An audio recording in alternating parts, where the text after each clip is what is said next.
Greetings, fellow investigators, and welcome back to our video podcast, Into the Darkness, where my friends and I play the Call of Cthulhu role-playing game. I'm your host, Tom Rayleigh. Our scenario is entitled Homecoming. It was written by Thomas McKeon, who is also our game master. Our recap will be given by Jeff Wilkins as his character, Tommy Anderson, and this is episode 10. So, without any further delay, let's continue our voyage into the darkness.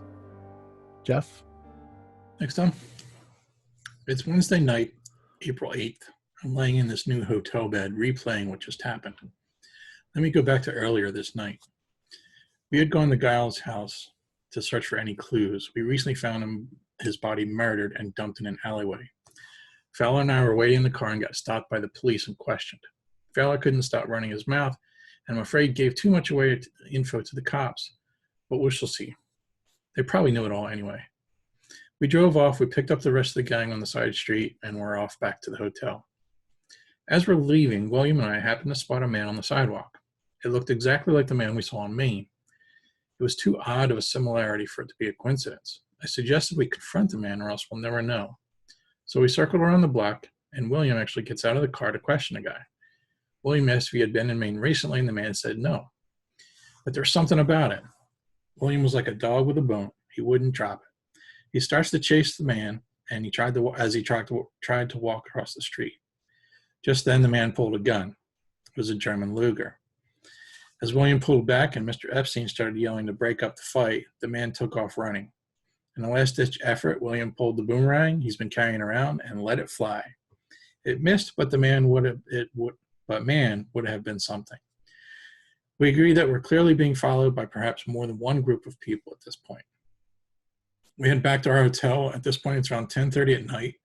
Not many people are up and about, and as we enter the lobby, we see an older woman talking with the doorman, when to our surprise, Mr. Epstein recognizes her as his mother. So not only do we have the cops after us, some German guys, but we also have Felix's mother. She hands him a telegraph and she got earlier that day, and it seemed like it was an emergency. It's asking us to meet the stranger on top of the Brooklyn Bridge tonight.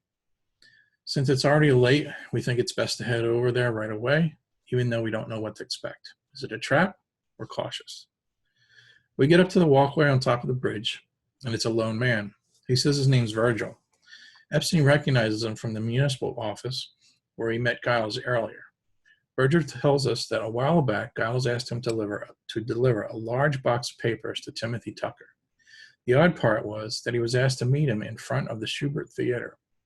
He told us that someone searched Tucker's office. They looked like Walker's goon squad. They found a booklet that he said was weird stuff, but he didn't elaborate. He also gives Epstein Converse's home address. We advise him to leave town and we part ways. Again, we head back to our hotel. But when we arrive, we get a panicked phone call from Mr. Finley. What does he want at this late hour? He tells me that he thinks there's someone who has broken into his apartment and can we come over to help him? We barely had our coats off and we're back out the door again. We arrive at Finley's apartment and we definitely hear something or someone wrestling about and occasionally catch a glimpse of a flashlight. We're all set to rush in and confront the intruder. The door flies open and all we see is Greta Sutton, the newspaper reporter. As Greta and Finley start to argue about what she's doing in there, how she almost got shot, suddenly Professor Thompson hears the distinctive sound from outside the door of a gun being loaded. It's just enough of a warning for most of us to dive for cover. William ran into the bathroom, while Epstein crawled towards Greta, and then chaos. Bullets started flying. Even though the door was closed, someone outside had a machine gun. They were just spraying blindly into Finley's apartment in hopes of killing us all.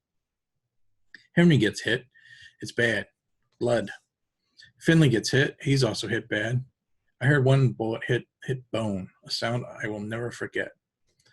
Hawk unloads his pistol on the shooter, and it turns out there's another couple guys out there too, one of which has a shotgun. Mr. Hawk gets the guys by the door, but there's one more at the bottom of the stairs. Epstein sees his chance to help Finley, gets him bandaged and applied to stem the bleeding. I rush over to Professor Thompson and assist him as well, just enough to stop the bleeding. Tommy's still in the bathroom. I don't blame him. A boomerang versus a machine gun, not exactly good odds. At some point, Epstein managed to throw one of his knives into the shoulder of one of the men. Henry also got off a good shot and took off the top of the guy's head. Hawk takes some more shots at the man from the bottom of the stairs, while Greta has managed to use the phone to call the hospital. Hawk hits the guy, but the guy also hit Hawk. He's hit bad as well, in the stomach. Gut shot. That's not good. I look around and see my chance to act. I'm the only one left standing with a gun. Maybe this was stupid, but thankfully it worked. Knowing that the man at the bottom of the stairs had just been hit, I rush down the stairs and charge him, thinking he won't be expecting it. I get to the bottom of the stairs, point my gun at his body, and pull the trigger. It kills the man. Things are finally quiet.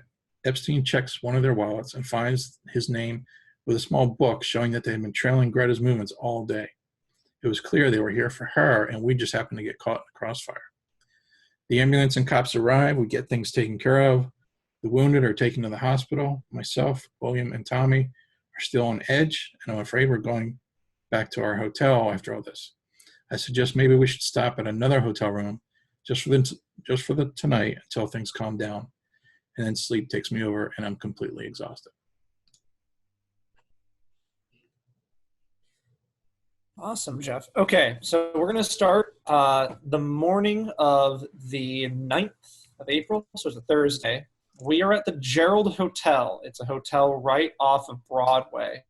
It's in the Broadway district.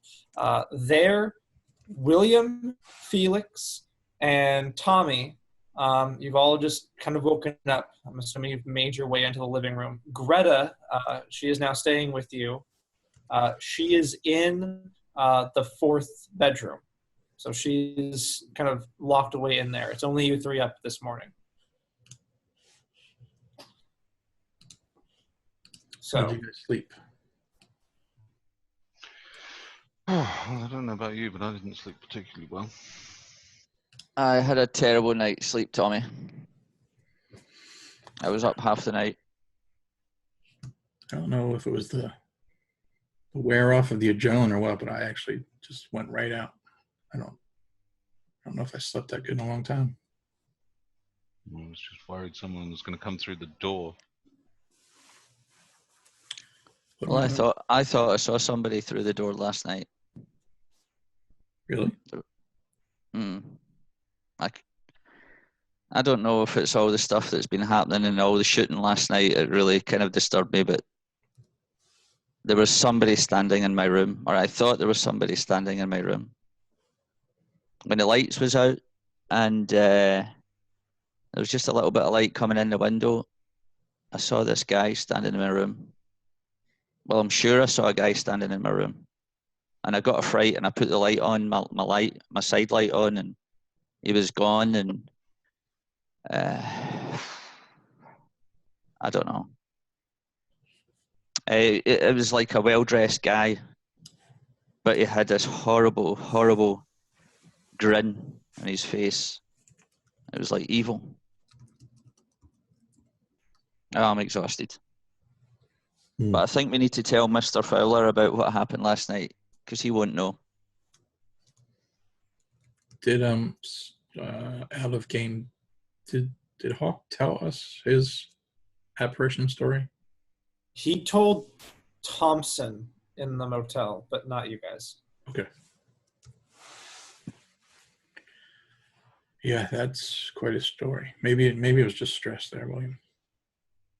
William just shoots Tommy a look like Tommy can tell there's genuine fear there, you know. Yeah. Whether it was a trauma or not, it's like something's really affected him. What are we gonna do with her? Well, we can't let her go off again. All these people trying to kill her. I mean, we'd be almost culpable, surely. I think we need to protect her somehow, even though we all nearly got killed last night. Yeah, that's what I'm afraid of. Well, how are we gonna get in touch with our guys? Should we just go to the hospital? Should we call Dexter and get a ride over? Maybe we should call Mr. Fowler, tell him what happened, and he could pick us up. because if they're, of course they were after the girl, but if they're after us is almost as much, then he might be in danger as well. We maybe should check he's okay. Yeah, that's true. Okay, so someone wants to contact Fowler. Who would like to? Okay.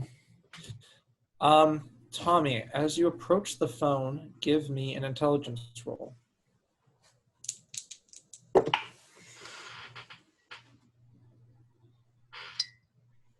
Yes, 12. It kind of dawns on you in this kind of like almost comical as you reach for the phone. You haven't talked to Amelia Clark in like literal days, and the last time you talked to her, you said, "I'm going to Maine. Talk to you soon. Bye." Well, it's cold up there. We didn't have a phone, so. So. All right, I will see if I can remedy that. And Tommy, did you forget to call Amelia? You silly boy. I don't remember what I was going to call her though for. It seems like a lifetime ago, or at least 9 Yes. episodes.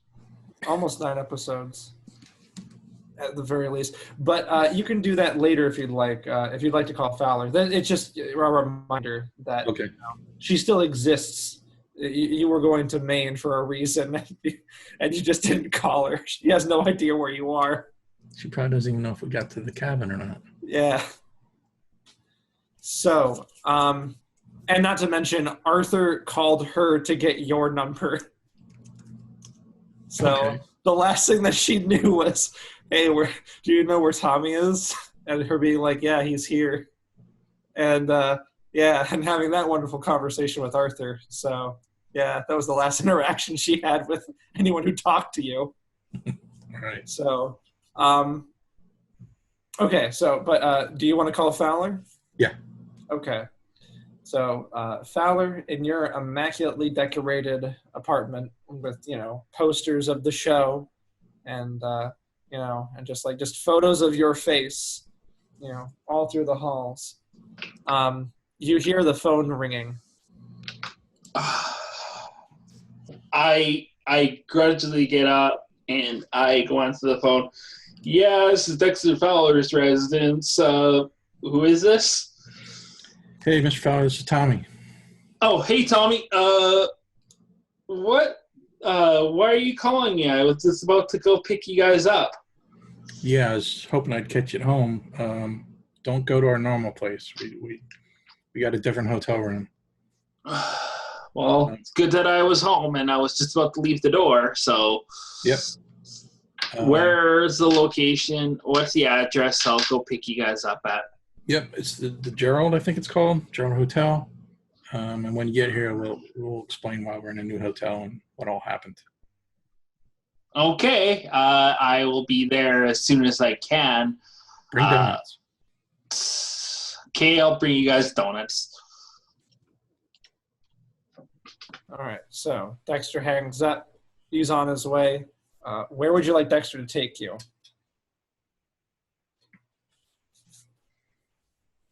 Gun store. The gun store. Yeah. Ralph's Tommy Gun Emporium. Okay. On, And then, on and then 3rd and 27th. It's just a little kiosk in an alleyway. It's just this big, roly-poly guy with like one eye, and he's like, "You want a Tommy gun?" Looks like one of the anthill mob. Yeah, exactly. So.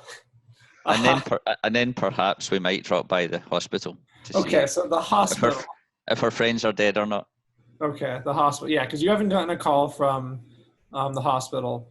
Hawk, Thompson, and Marcus are at the Metropolitan Hospital. So you can head over there. It's just in East Harlem, so it's not going to take that long. Take about 20 minutes. So we'll jump there. All right. So Hawk is laying in a hospital bed, and he wakes up. Oh, Mr. Hawk, are you okay? Or Are mute. you all right? The gunshot muted him. He's not got a voice. He can't speak. Mr. Hawk, are you all right? William. No, You're still alive. You're still alive. Thank goodness.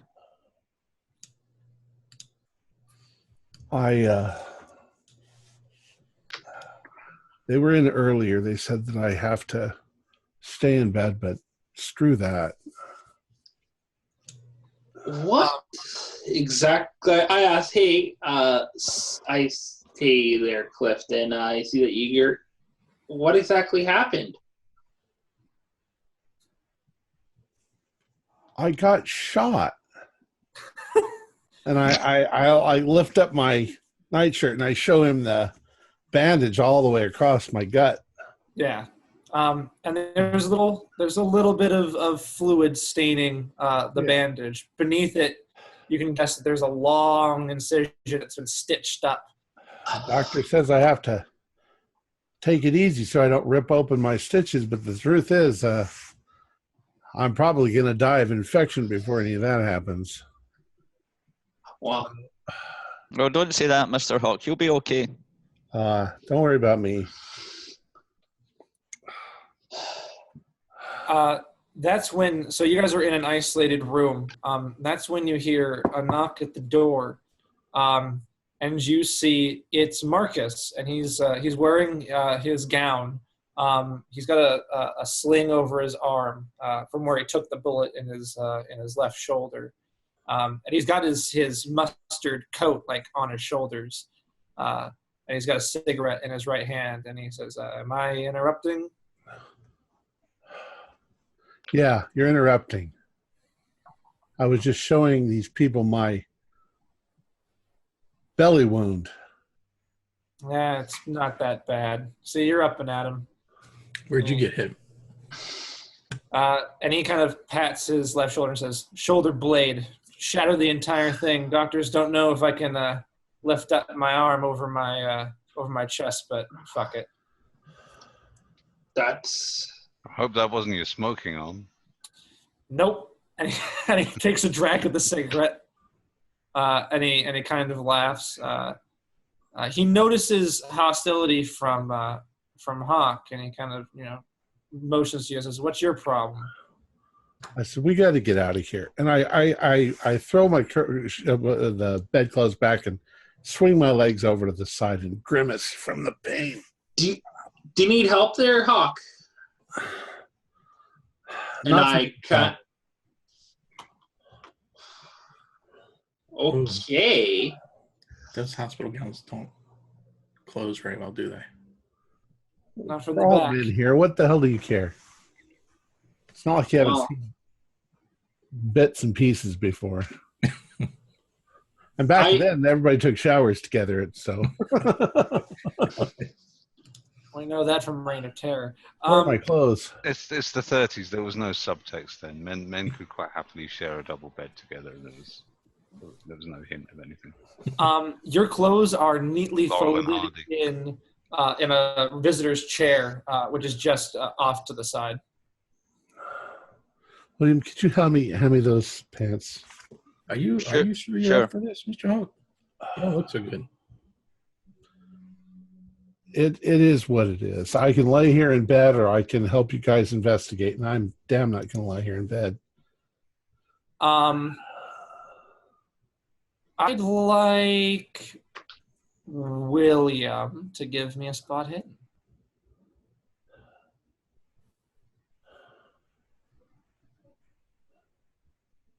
No. No? Okay. So Marcus then says, are you sure you shouldn't be laying up in bed? You got shot in the gut. You guys all sound like my mother.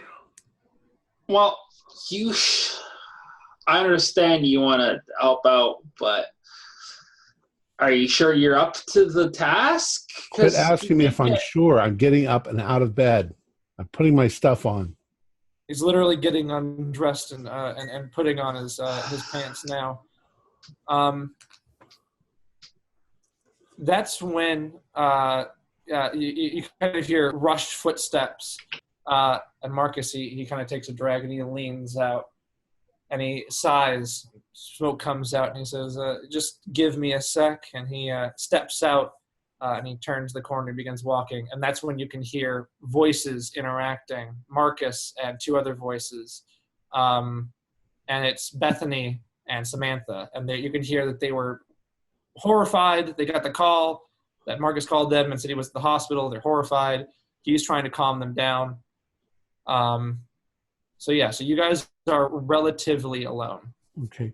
I don't think you guys brought Greta. I don't think that was specified. She was still asleep, anyways. I'll tell you what I did bring, Hawk, and I'll reach into my jacket pocket and produce a big bunch of flowers.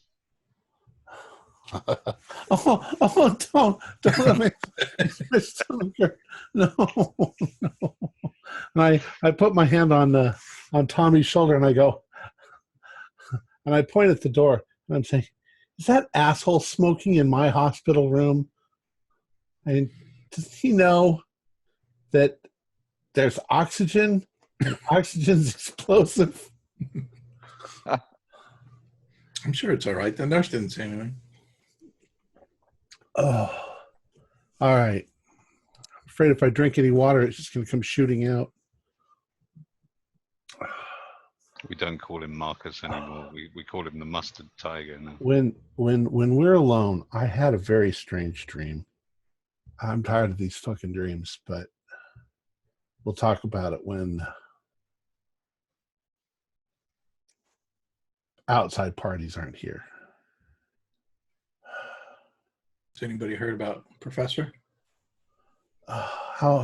What happened after I left? I don't have any idea what happened. Obviously, you guys made it. So you guys tell me, I guess. Yeah. I'll see if I can flag down a nurse or something, see if I can find out what happened to Thompson.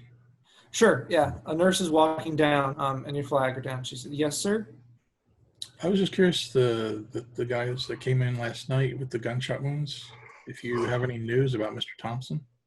Oh, yes, the doctor.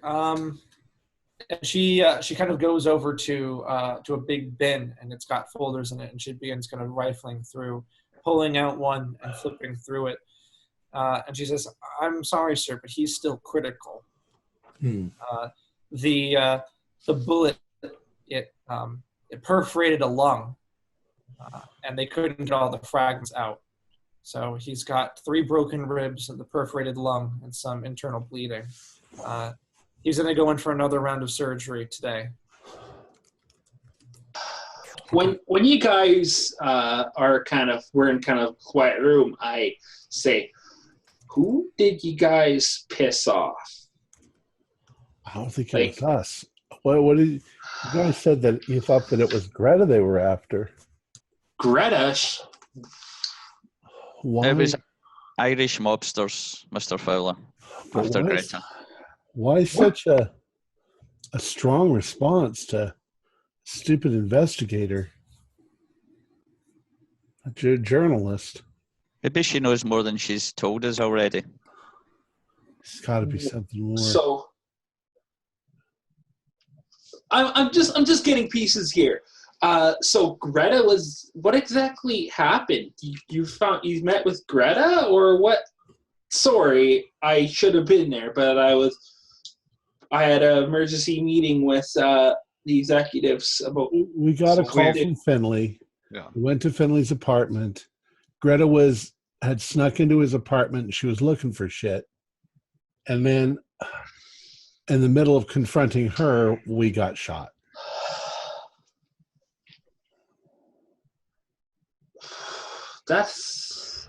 Look, everything now has gotten so bad. The first thing that we need to do is we need to get that ledger into the hands of the people who need it. And maybe once we're out of that loop, we're not going to get shot at anymore. You darn tootin'. That means. I don't think that Timmy is alive. I think these gangsters done him in. Yeah. Well, Except that they don't know where the ledger is. Why wouldn't they have torn his apartment apart if they'd have thought that he was involved? Right? His house, I mean, not his apartment. I have a feeling he's still alive. He could be. Otherwise they would have done that. yeah, you know what? I agree with William here. I think he's still alive. They're trying to get information out of him. If they kill him, they don't know where the ledger is. He's not. Maybe he's keeping quiet. Who really knows? As far as I know, anything can happen. Let's get the hell out of here and head over to the bank. And I got to get discharged. Nurse! And as he begins calling for a nurse, that's when Bethany and Samantha, they kind of come in and they see Hawk getting up, buttoning up his shirt, the bandage around him. And Samantha, you can see that there's like a sigh of relief. Like she thought you and Marcus and Thompson were dead from the phone call that she got. And she just says, "Oh my God!" And Bethany, she begins looking across the room, but she lingers on Felix and says, "Well, I'm glad you're all okay. What?"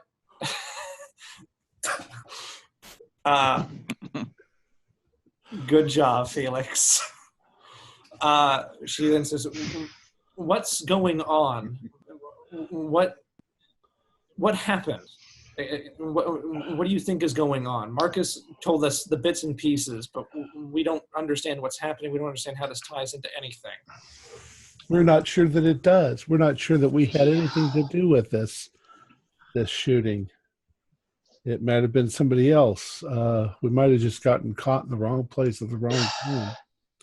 Yeah. But there are some bad people out there. I strongly suggest, that you and Bethany get out of here. Go somewhere else. Go wherever you feel safe. Go back to Boston. If they're bad guys and they find out that Timothy was involved, they might come to your house. They might. She scoffs. Bethany scoffs at that, saying, "We already have people following us now. I'm not leaving until we find Timothy, dead or alive." And she turns to Samantha, and Samantha meekly kind of nods. She's a little tentative about this, but she wants to see this through. And what if the dead or alive is you?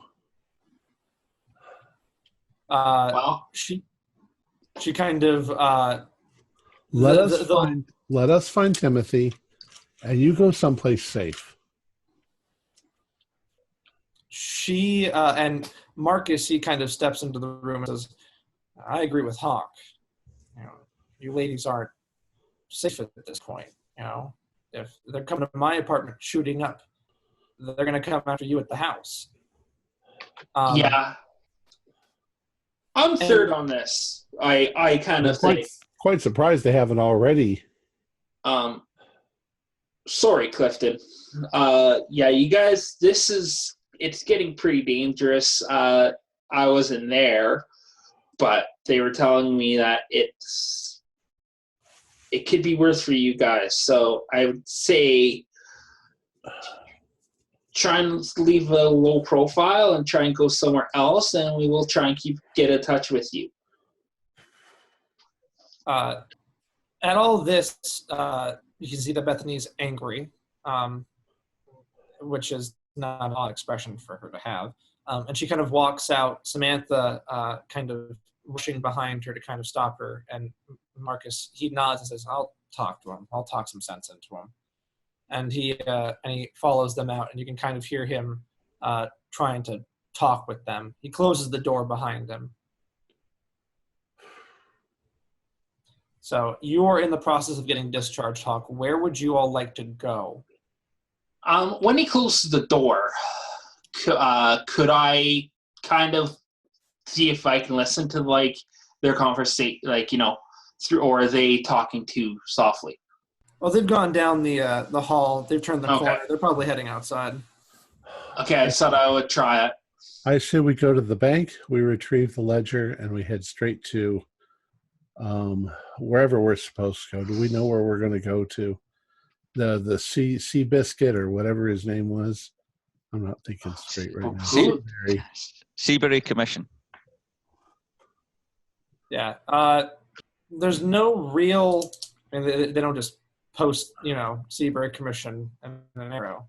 The closest thing that you guys would know is the state capital, Albany, with the governor's estate. But that's really it. That about 3 hours from here. Yeah.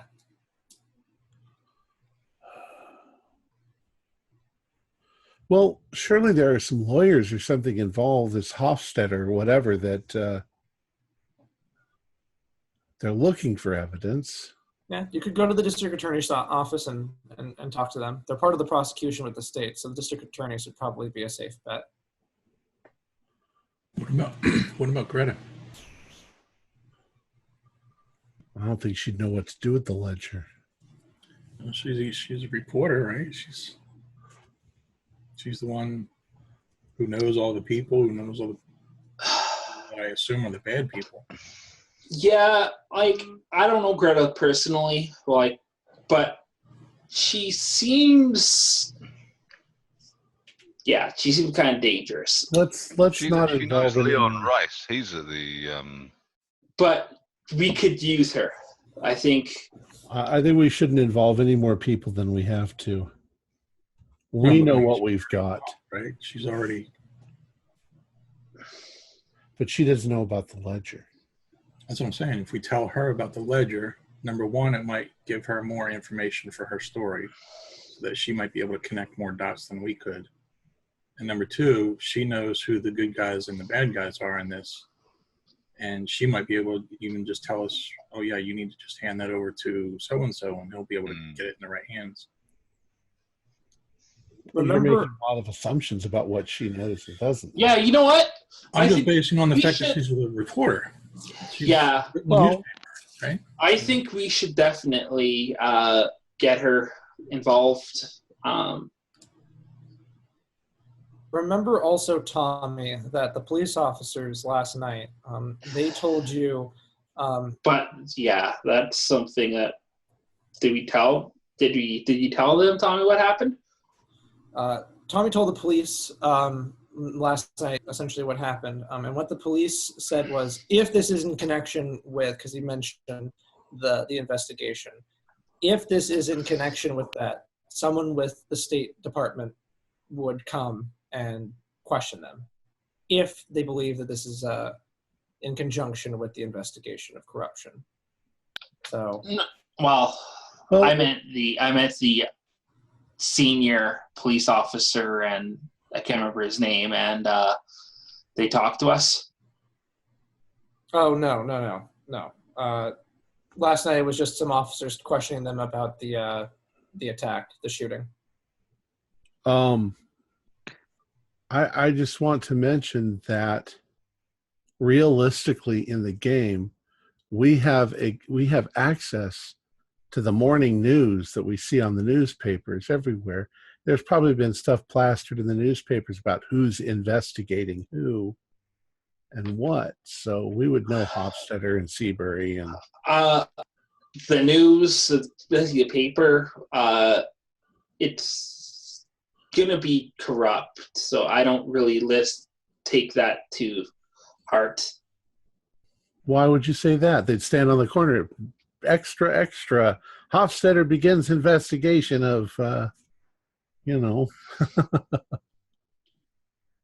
Well, let's take it one step at a time. For now, where would you like to go? I think the bank's a good idea, but I just want to remind everybody, you remember we also have the key for the P.O. box post I was office. going to say we haven't checked out the PO. So, and the other thing that we found out yesterday was that Virgil told us he dropped off boxes to the Schubert Theatre Broadway. Also, you guys left all of your stuff at the hotel, if you remember correctly. You guys went immediately over to the new hotel. You didn't stop to get your stuff. Get it during the daytime. Yeah. If it's still there. Well, the post office might be right near the bank, so There's a post office, yeah. I mean, we can kill two birds with one stone. We got to find the right post office, but yeah, it's the one in the near his house. So that's only a 15-minute drive from where you are now. Not that far. all right. So is that closer than the bank? Yeah, it's closer to the bank. All right. I can also find out if they found out who Mr. W. Darby is. Oh, that's the one in Queens. Yeah. Unless you guys went to that exact same bank to drop off the ledger, which we can say No, yes. well, whatever. Okay. Maybe we did. Maybe that's where we. So we've got to go to the post office. Then we'll go to the. Could you perhaps telephone the bank in Queens? Well, if that's where the ledger is, then. Yeah, you just say that's where the ledger is, so you guys can head down there anyways. Okay. Okay. Are we forgetting Greta, or are we just letting her go and around then? Did Well, Greta come with you to the hospital? No. I think we should go back to the hotel and. She could hide out at the hotel. Nobody knows she's there. Yeah. I think probably actually she'd be safer at the hotel than she would be roaming around with us. Why don't we go back to the hotel and tell her we'll be back with more information? We'll do our trips, the post office and the bank, and we can go back and talk to her then. What we could say to Greta is, in your opinion, who would be the best person to talk to if we had a piece of evidence in this case? We don't say exactly what it is, the ledger, because we don't really want her involved, but we do want to know who we would try to get it into the hands of. Maybe she would know where their headquarters is. Okay, so which are we doing first, the hotel or the bank? I don't know what order is most. In my head, it would be post office, hotel, bank. Okay. Yeah, because the post office is in Garment District, or nearby the Garment District, then Broadway, which is where the hotel is, and then Queens is all the way over here. Well, if the hotel is Broadway, then perhaps while we're in the area of the hotel, that might be a good time to check out the Schubert Theatre. I think, good idea. Schubert Theater is like 4 blocks away from it's also pronounced the Gerard. It's German. But okay, well, we can do that. I'm not sure exactly what we're going to see. It's a big theater. It's a big Broadway theater. What are we looking for? A sign that says, "Here's where the boxes were dropped off." But whatever, it's on the way. Let's go. All righty. So post office first. Who had the letter and the key? Hawk. Hawk had that? Okay. Did? I very clearly remember giving you the key when I found it. The bullet must have hit the key and bent it. That's what saved my life. Oh, don't worry about that. I can bend those. Look. You got Uri Geller magic. All right. Who? He's That name sounds foreign to me. I had a vision of him in the future. What, like some con man who pretends to bend things? All right. Makes friends with a dodgy guy with a monkey. So the post office, it's wedged between 2 other shops. It's very small, very long. When you walk in, you see that there's a desk with a man who's kind of leaning like this. It's early-ish in the morning, like 8:30, and he just looks exhausted. He's just leaning there. And there is a small little hole in between the desk where you can slip in to where the P.O. boxes are behind him. And so as you enter, he goes, Can I help you?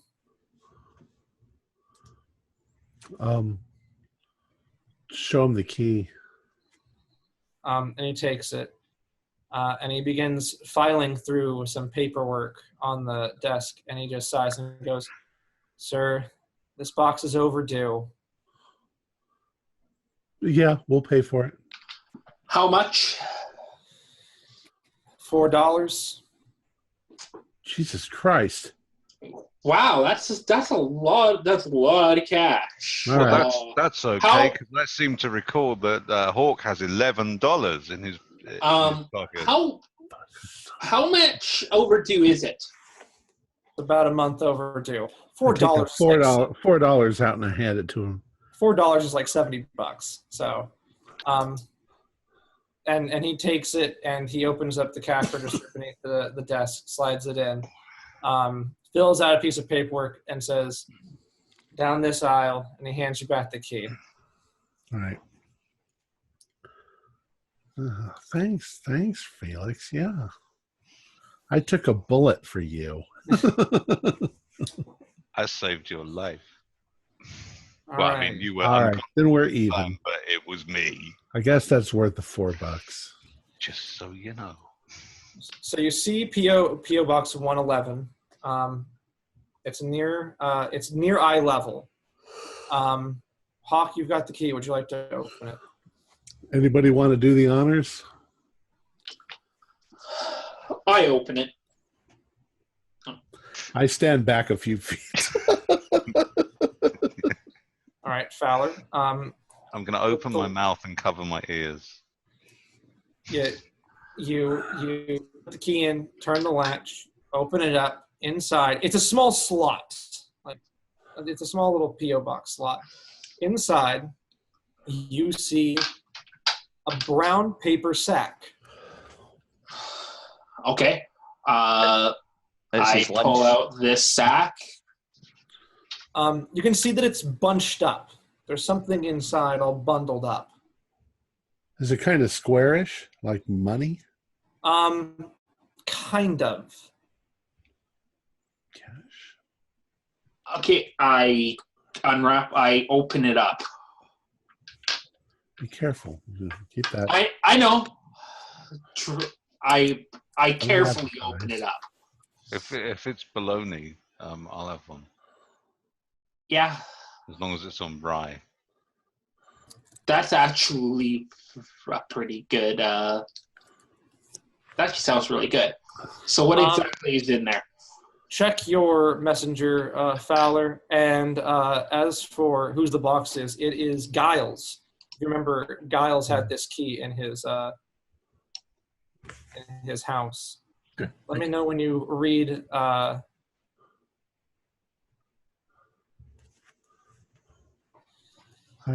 So Fowler opens the bag and he's just like looking inside. I get so many cravings from you people on this show. Now all I want is a bologna sandwich. Meatball subs. I haven't got it yet, but just give me a second here. That's fine. Take your time.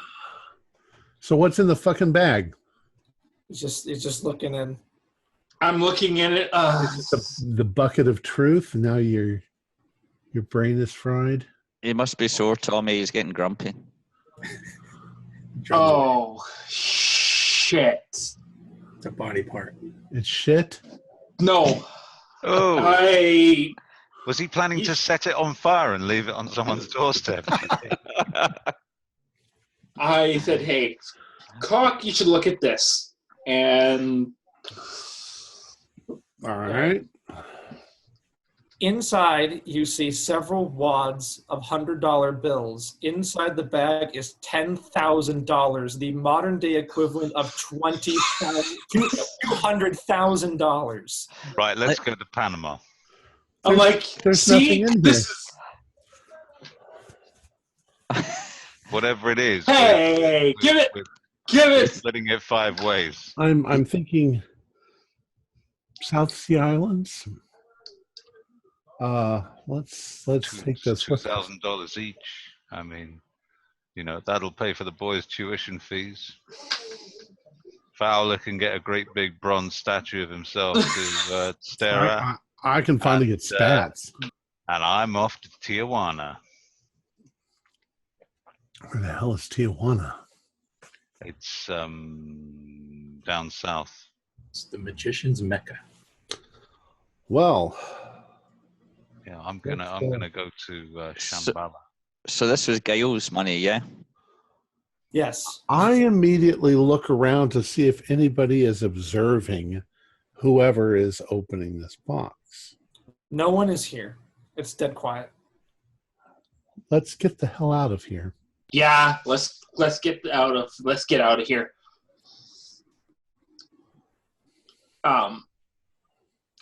This is evidence in a crime scene. I need to keep this. You should keep it safe with me there. Yeah, we don't have to Clifton. keep it safe. Oh, we're going to split this up when we get back, but for now, we need to at least make note of what we found. Take $11 commission, Mr. Hawk. Oh yeah. There's only hundreds in there, so. I'll take 1100s. All right. Wow, I'm like, Let's let William carry this money because he's the honest one. Well, him or Tommy. I'll look after it. Give it a look, though. I mean, is it definitely real money? It's definitely real money. Let's not look at was it. was there anything else in that box? No, nothing else. Just the money. This is a payout for something that Giles was doing. Yeah, that's. What's surprising is that he was murdered in the back alley and they didn't come and get their money. But they might. Let's get out of it. Let's get that. Yeah, let's I'm kind of. It's just. Let's just go. Act like not rich people. Okay. William kind of swaggers a bit. He can't help it on the way out. Waiting for Tommy to get the door for him. I'm like. It's the big lump in his back pocket. So, you guys walk out of the post office. The guy, he kind of waves at you and goes, "Have a nice day." And then Have a nice day, and I kind of like. I would like to have Tommy, Hawk, and William give me a spot hidden. I was going to say William's a bit nervous about all this anyway, so he's checking the street out. I got a 16 out of 70, so that's almost an extreme. Okay. What did you guys get, Tommy and I William? failed. 05. Ooh. Damn. All right. So Tommy, you, Hawk, William are the first ones out the door. You're looking around. You're paranoid. You see a guy. He's just standing there at a bus stop. He's got a newspaper in his hand. On one of the pages that's facing you, it's like the third or fourth page. So you can. There's still listings. There's still articles, but it's not front page news. But in what you see, big bold letters, city employee found dead. So as we're walking towards the car, there's probably a newspaper machine or newspaper boy. I grab a newspaper. Okay. Does anybody have a quarter? All I've got is hundreds. Won't take hundreds. I never have change when I need it. So I open it up. All right. So then Hawk, go ahead and read this. Can you see it? Yeah. You see, city employee found dead. New York, New York, early this morning in the North End. Let's get in the car while I'm reading this because I think I know what this is about. In a North End tenement building, tenements reported an open door on the third floor. A woman who first reported the open apartment door, Ruth Granger, recalled smelling a faint odor of methane and suspected a gas leak. The apartment's landlord arrived on the scene to repair the leak and, if necessary, clean the floor. However, what he found was beyond imaginable. Police were called by the landlord to investigate a strung-up body of a young man named Virgil Bleecker. Virgil? We've heard that name before. Virgil Bleecker, the deceased young man working at the municipality building after earning a bachelor in civil science and architecture. Is this the guy who met us on the bridge? Yes. Shit. Him. Had, according to police, hung himself at some point during the night. According to medical examiners on the scene, the act was committed between 2 and 3 in the morning. The deceased used an electrical cable from a floor lamp as a noose, tying it around his neck, and a banister in the living room.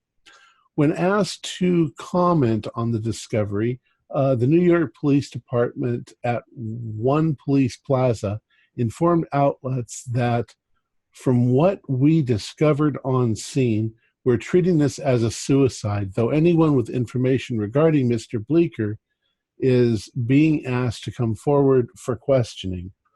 Virgil Bleecker, 23, was an employee of the city planner's office, one of several departments of New York City's government under investigation for corruption by the state. When asked if there was any connection between his death and the ongoing investigation by the Seabury Commission, Deputy Commissioner Maxwell Hoggins said, "There's no connection between the suicide of Mr. Bleecker and any ongoing or concluded state investigation." Bullshit. Deputy So Commissioner. I'm asking. I ask. So you knew this guy, This is the guy we talked to last night on the bridge. I never talked to anybody. Well, you guys must have. You So weren't there. I know I wasn't there. They would have told you, Fowler. Weird. And so, So he's dead. What did he exactly say? What exactly did he say? Well, he told us that Giles and Timothy, who was it who gave him the box to take to the Schubert Theater? Was that Giles? Timothy. Giles gave Virgil a box and said, "Go take this to Timothy," and then he delivered the box to Timothy at Schubert Theater. He suspected that there were things going on in that office, and apparently we already know there were, and they murdered him. Wow. damn dirty business. These guys are just killing everybody involved. They're you better getting call away your with mom. it. Felix, you better call your mom. Tommy, give me an intelligence roll. 59 is a pass. It's almost like they're cleaning house. Yeah. Yeah, it's a trail, and they're just following the trail. Yeah. That's what I mean. You better call your mom, Felix. Well, consider also that they may have tortured this man before they killed him, in which case they might know our names. They might know that he talked to us. That's not so unreasonable to assume. I'm going to call my mother. Okay. So you rush over to a payphone. You call. It rings. It rings. It rings. It rings. But then you hear a click. Hello. Hello, dear. It's Felix. Oh, you called. Yes, darling. I'm so sorry to bother you, but I don't have time to explain, and I really don't want you to worry. But I think it might be a good time for you to go and visit Auntie Judy in the Catskills. Why is that? Something wrong? Well, it seems that young gentleman who sent me the telegram, he was a bit of a nasty character, and some people might come looking for him, and I really I'd prefer it if you didn't have to talk to people like that. So it might be best if you just take a little holiday. But Felix, the police, they told me not to leave. And when did you talk to the police? This morning they came and they were asking about you. They said that they just wanted to talk to you. They asked me where they could find you, and I gave them the hotel's address and the room number. Oh well, that's I wouldn't worry too much about them. You go and as long as you're still in New York State, you'll be perfectly all right. That won't upset them. Right. I'll get packing and I'll take the first train out. That's right. Do you have enough money? I gave you some money before. That should be enough. Give me enough money, Felix. I'm fine. Right, and I'll give her the number of the hotel. Now this is where I am. You can leave a message for me here. You've changed hotels? Yes. I can't tell you where it is, because I can't remember. But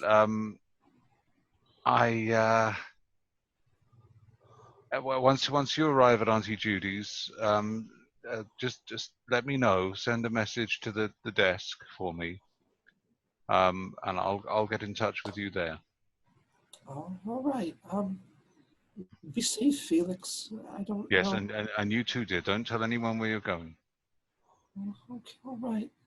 And she just kind of hangs up. You kind of hear the rattle of the phone on the hook as she kind of wobbles it onto the hook.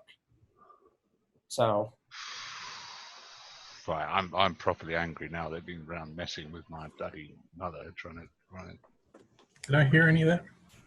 You're probably all kind of standing there. You may not have gotten everything from the mom, but you definitely heard everything from Felix. Yeah, he said.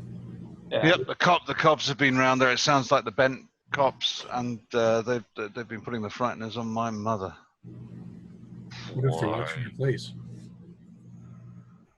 Well, she's off to visit her sister, her little sister. So nothing suspicious in that. An elderly lady visiting her sister for the weekend. Yeah. Okay. What's next on our agenda? The hotel? Schubert Theater was next. All right. All right. I suggest we just start grabbing people by the throat and saying, "Where's this Tucker fella?" Also remember that you have Conver's address. Yes. If you want to follow up on that end. I just forgot that. Forgot that clue too. You know, here's something, an observation. If they had Timmy Tucker and they killed him, wouldn't we know? Wouldn't they have hung him in a room somewhere? Or, it doesn't seem like they're trying to hide these bodies. Yeah, I was going to mention that earlier. They're either really slappy or they actually just don't care. They're trying to send a message. I was going to say, Thomas, I don't know if this would be considered rewinding, but I would think that if you're hired to find somebody, one of the first things you would do, which we didn't do, is to call a morgue and find out if there's any bodies. Yes. Finley Marcus might have done that. Yeah. Marcus has said that, told Hawk on the porch that he tried basically everything. He tried trains. You can go to all the trains. He tried trains. He tried calling cab services. He tried the bus service, and there was nothing. But he never said anything about a morgue service. You could try that, but there's so many in New York. It's there's easily over 100 right now. It'd be very time consuming to call each and every one of them. Well, and calling wouldn't do any good because it would probably be John Doe. Yes, if he didn't have his identification card, it would be John Doe. But if he did, they would have just called anyways. They would have been like, Timothy Tucker, this is his address, let's call the number. That's it. But it's a good point. I mean, we do need to find out. He could also be injured in a hospital somewhere. And if he's unconscious and doesn't have his ID, same thing. Just be a John Doe, yeah. So all of those avenues do need to be explored. That's a good point. It's a good point that I didn't even think of. All right. So you guys piled into the car. I remember you guys saying that. So you're off to Schubert Theater? Okay. Schubert Theater, or were we going to stop for Greta first? Oh, you can start with Greta first if you'd like. I'm sorry, I'm just confused. I thought we were bringing her with us so that we could protect her. And was I just wrong in that interpretation? I heard some people said they wanted to leave her at the hotel, and then you said, I want to bring her. That was right, Jeff, but I think it was said that she might be safe because that was a new hotel and we're guessing that we weren't followed there. It might be safer for her to kind of hide out for a while. But we were going to go in and check on her, yeah. Okay. Then maybe we should we fast forward could we just call her then? Call her hotel room? Oh, yeah, you can just call the hotel. You're at the payphone. Why don't we do that and save a trip? So Tommy, you're calling ahead. So you call the number. Someone immediately picks up. Groggy. Hello? Hello, Miss Sutton? And immediately, yes. Who is this? This is Tommy from last night. Oh, Tommy. Ugh. And she kind of chuckles to herself and says, did you leave? And you can kind of hear her kind of take the phone receiver and open a door. I didn't hear you guys leave. Yeah, that's why I was calling it. Just want to let you know that we're already off and looking into things to find out about last night. And we just thought it best if you stay at the hotel and stay, Well, are you sure? Where are you going right now? Where are we going? We're going to Schubert Theater and then the bank. Theater. We're going to the theater. We're going to catch a show. No. Okay, so you're going to a theater. Which one? Schubert Theater. It's a long shot. We don't expect it to go anywhere, but it's just something we need to follow up on. And you hear literally Schubert Theater, like she's writing it down. Yeah. And she says, well, okay. And you hear her begin writing some other stuff down. She says, well, maybe I should just head down to the library or something like that. I can follow up on this end if you'd like. I mean, we can't stop you from leaving, but with all these people that are turning up dead and the fact that they sent an army just for you last night, you better make sure you're safe there. Right now, nobody knows where you're at. Maybe I can just call some people. There are people at my office that are going to be wondering where I'm at. Yeah, no, after last night, I should just stay put. I'll go ahead and I'll call my office. I'll say I'm sick. Tell her not to call her office because we don't know how they knew where she was, how they knew what her itinerary was, where she was going, and anything. We found that notebook that they were following her all day long, weren't they? Right. They may have been getting information from somebody in her office. I wouldn't take the chance. Okay, I hand the phone over to Mr. Hawk. I say just stay there, lay low. Don't worry about your friends. You're fine. Are you sure, Mr. Hawk? Yes, I think that you're obviously in some danger. And she kind of just stutters, but then just goes, okay. I'll wait here then. And you can hear that there's a little bit of disappointment. She's feeling clearly antsy. She says, whatever you say, whatever you need. Thanks. She hangs up. All right. She's not going to stay there. She's a freaking reporter. She's going to have to get out and find out what the hell's going on. And she is going to be one big pain in our ass as this goes on. We're going to rescue. She's going to be the damsel that we have to rescue over and over and over again. The perils of Pauline. It's going to be just like that. Ah, son of a bitch. Don't strain yourself there, Clifton. you could rupture something else. What are you're a doctor now, in addition to your many Hey, talents. no, I've been through what Clifton has. I've been shot at a couple of times. Yeah, I can see. Oh. All right, let's get over to the spin-off shooter. series now, isn't there? Dexter Fowler, MD. So as the tosses are back and forth as Fowler drives, and literally he puts the brake down. And I'm imagining Felix just being like, "Can you imagine the episode of Dexter Fowler, MD, where a deep one comes in and you just gotta put it back together?"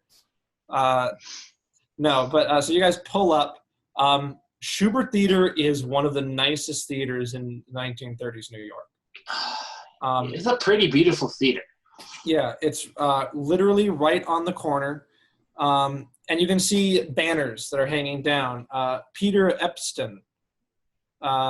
It's starring Dennis King, who's a very famous actor right now. People are walking back and forth. It's Broadway, so it's lively. And this is before Broadway kind of became like the trash heap of New York. So Fowler is parked out on the street. Stairway leads up to the front doors of the Schubert Theater. What do you guys want to do? I think let's. I don't know why we're here, but You know what? Let's go to the back. The back is a loading dock. If you'd like to go around back, you'd have to go cut through an alleyway, and then so you can do that. That's fine. That's what I'm going to do. All right, I've got an idea or a suggestion. It was Converse that sent the boxes, yeah, via Timothy. Giles sent the boxes. Via Giles, Yeah. sorry. Giles via Virgil. Is that right? Yeah, Giles sent the box through Virgil to Timothy. Do we have a photograph from the newspaper of Virgil without him being hung up? I mean, is there a normal photograph of him? I'm sure you could probably find one, probably at like a library or something like that. I'm just wondering if we can show his face, because otherwise, how do we make a connection to do with the boxes? Seems a bit bizarre. Well, he also said that he handed the boxes off at the steps of the Schubert Theater. Timothy was just waiting outside. He handed it to him, and then Timothy walked inside. Yeah, that's what I was thinking, is that Timothy might be hanging out here. Yep. So maybe we could describe. We still have a photo of Timothy, though. Yeah, we've got a proper photo of him. So I'll have a photo of Timothy. Show that to somebody. Let's do that. So Fowler, are you still going around the back, or are you going to cut up through with everybody else? I'm going to I thought that I wasn't there, so I thought he would go to the back, but since they're saying that he went to the front, I'm going to go up to the front too with them. Okay. So the group heads up to the front doors. So during the day, Broadway shows are usually doing rehearsals, but at night you can tell that this place is packed. As you walk through the double doors, huge auditorium with a concession stand and an open bar. The bar is closed, so is the concession stand. But usually this entire area would be packed with people during before the show open, the doors open, and then during intermission. Go ahead, and I'd like everyone to... Does anyone have an architect skill? The architect skill. Yes, the architect. The architect sketch. No. All I have right. photography. And by the way, Tommy, this is a photo of the Schubert Theater in Cincinnati. Oh, is it? Yeah. All right. I was like, this is definitely not the same Schubert Theater. It's definitely smaller. Is that like a suburb of New York? Yeah, Cincinnati. It's just like a little tiny. It's near Soho. Anyways, no one has architect. Soho's in London, though, Thomas. Is it? No, Soho's in New York. No, there's a Soho in New York. Yeah. Soho's in London. It's no, you're mistaken. I've been there. I used to drink in its many overly pretentious pubs. I'm sure there's one No. in both. There's one in both. There's actually Soho Manhattan. So, no one has an architect skill. Can I have everyone give me a spot hidden then? Yes, that is more. That's it. Holy Yes. sh! Okay, I got a 01. Okay. So, with that 01, That's why we brought him. Let's see if he makes this. Fowler, give me an intelligence roll. That might be more difficult.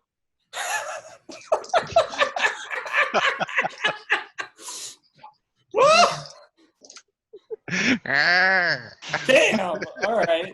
William's feeling sassy. It's all that money. It's gone to your head. just give me a second here. I'm just going to I'm richer Ah, than you, You're Fowler. speaking like a rich man now, eh? Mr. Epstein, what's this? Sorry. Yes, I do pass my intelligence. Fowler. It looks like several portions of this building are new. It looks like new floor, but original ceiling. It looks like there are some parts of the actual building that look completely brand new, as opposed to some sections that seem, more dated. Like, hey guys, it seems to get remodeling here. Last time I've been here was about a few months ago, and it was definitely not. That's right, you live here. Yes. Yeah. I wonder who the architect was. So yeah, Fowler, you live here, and I'm gonna guess Felix has also been here. He lived in New York, so he had to know. I'm Schubert a Theater's performer. Schubert Theater's a landmark. I know the theatres. So, Mr. Fowler and Mr. Epstein, is it unusual for theatres to be expanding during the Depression? Yeah.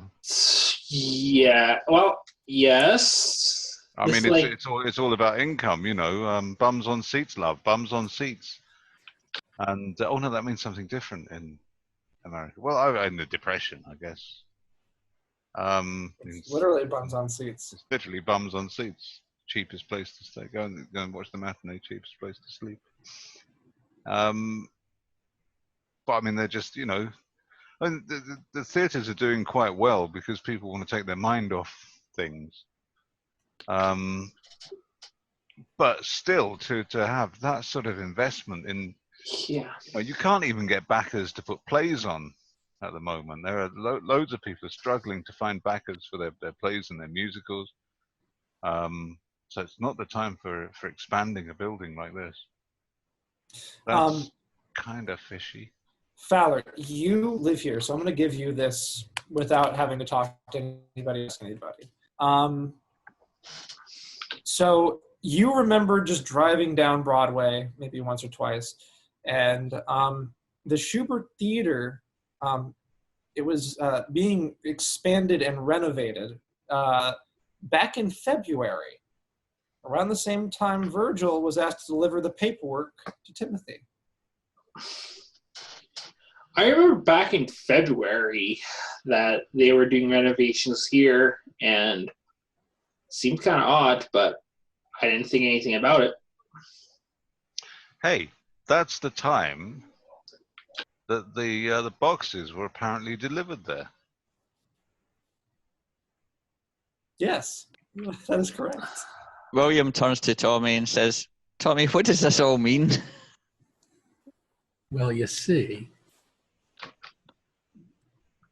No, I think it's so Timothy was the architect in charge of this project. Mm-hmm. He was working here, and Virgil was asked to deliver the boxes to him while he was working here. Well, I guess then the first port of call would be to find out if he had an office here. Yeah. Can we ask some of the staff that may be around just now if they recognise Timothy then with the photograph? So there are no staff here. In fact, all the doors are locked except the one to the atrium, so to the actual theater. That one is slightly ajar. There is a door stopper in there, and actually, if you were to quiet down, you could hear voices from inside. You can hear a man specifically speaking out very loudly, projecting. Shall we go and sneak about? Let's do it. Mm-hmm. Yes, let's subtly sneak about, the five of us. Okay. Who has the lowest sneak? I've got 40 stealth. I'm quite stealthy. I've got 20%. I might stay outside. Because we're going to do a group roll. So someone's going to have to roll for I don't want to hinder. 20's base, I think. Well, wait a minute. Sorry. Are we literally sneaking, or I thought we were here just to ask questions? Well, if there's a rehearsal in progress, I don't think people would take too kindly to just 5 people wandering inside. Oh, okay. Yeah, no, I didn't mean to interrupt the rehearsal. I thought there would just be other workers or somebody in an office somewhere. There are offices, but those doors are all locked. The only door that is open is the one to the atrium, which is the actual theater. So it's the seat. I can wait at the doorway and all you sneaky guys can go and have a look. I would suggest looking near the newer build.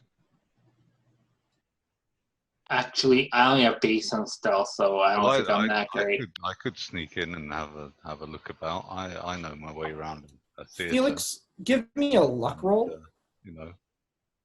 I'm like a. Have you ever performed here, Felix? Not in this theater, no. But or have I? Have you? That's what we're going to find out. Well, yes, I have 25. Oh, you have? Yes. He just forgot. You may not have. You may not have worked at this venue, but you hear a voice saying, "No, you're blocking is theater right. Come to center. Say your monologue, then move back and allow the extras to come in and fill the scene." And you hear that, and you recognize the voice. It's a guy. His name is Joey Walsh. He is an assistant director that you are familiar with. Ah. Hey. I know that schmo. You guys wait here a minute. I'll be back in a second. I'm going to... I'll start using my acting slang now, my theatre slang now. I'm going to troll down and have a chat with him. So you enter the atrium. So you're walking down the seats. So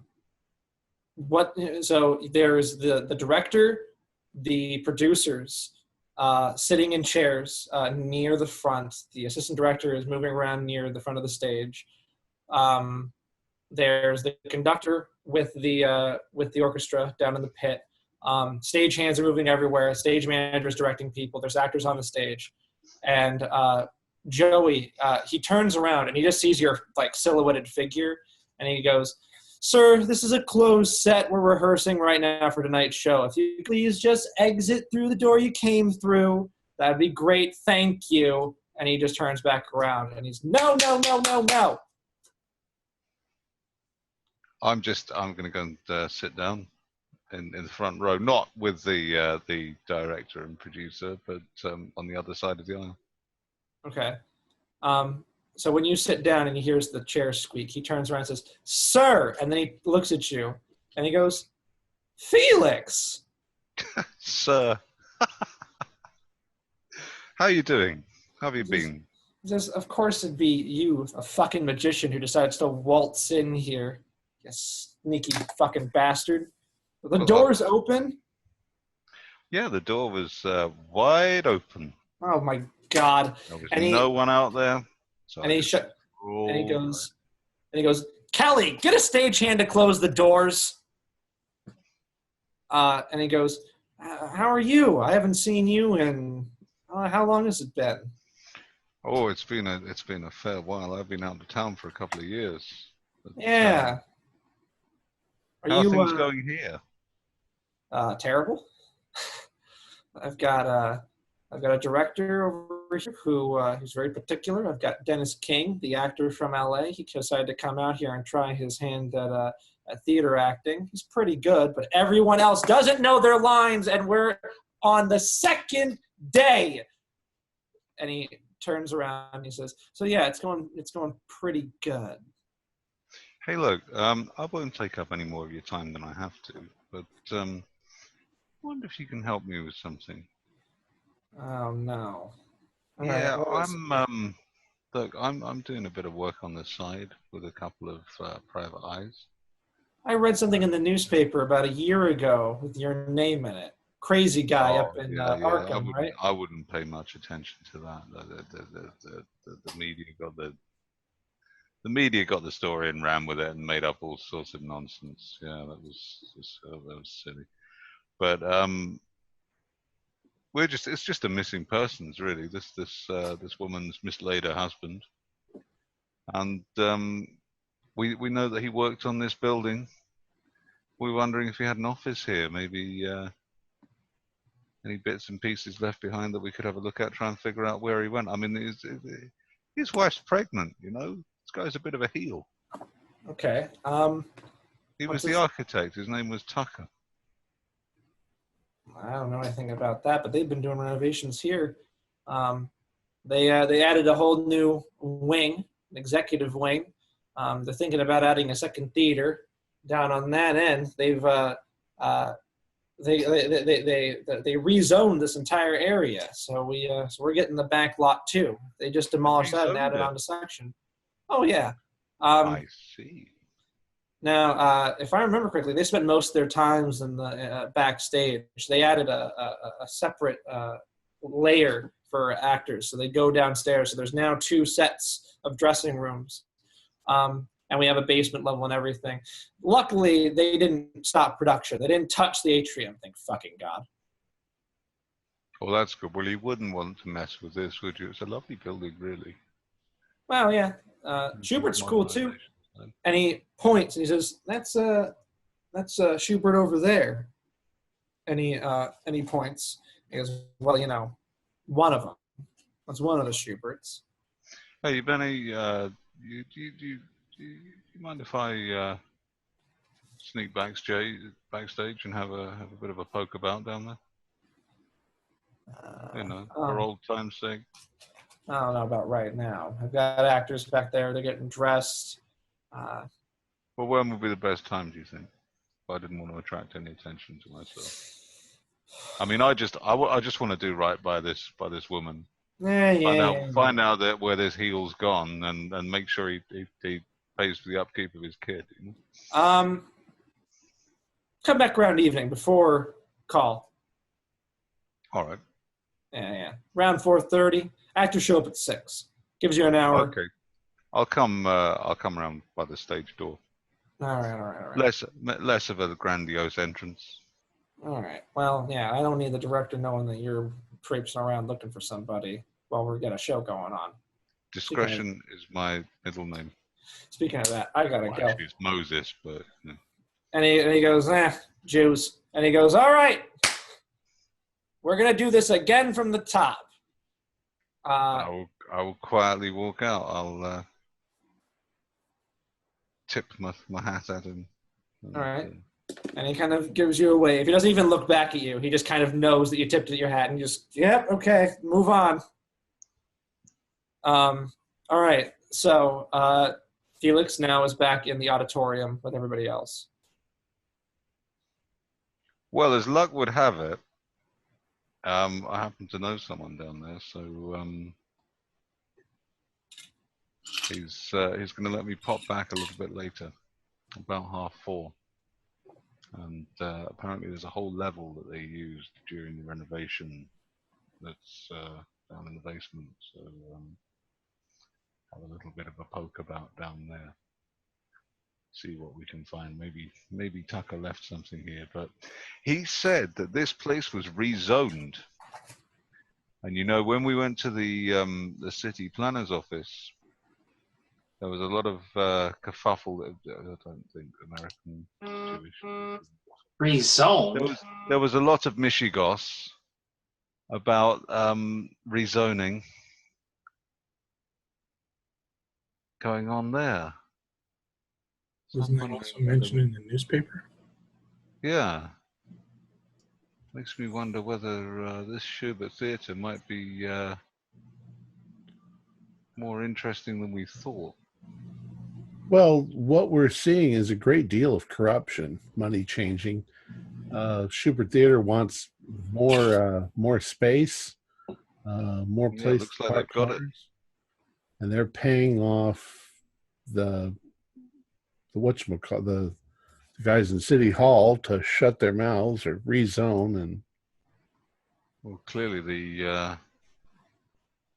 whoever's involved in the corruption angle thing is obviously trustworthy enough that they feel they can send boxes of documents down here to be hidden, if indeed they were hidden. I mean, they might have ended up but doesn't it seem buried in a What if what if something. it wasn't just documents?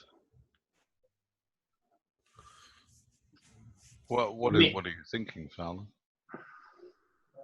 Well, maybe it could be documents, but there also could be money hidden inside the boxes too. I think the money was going the other way. Yeah.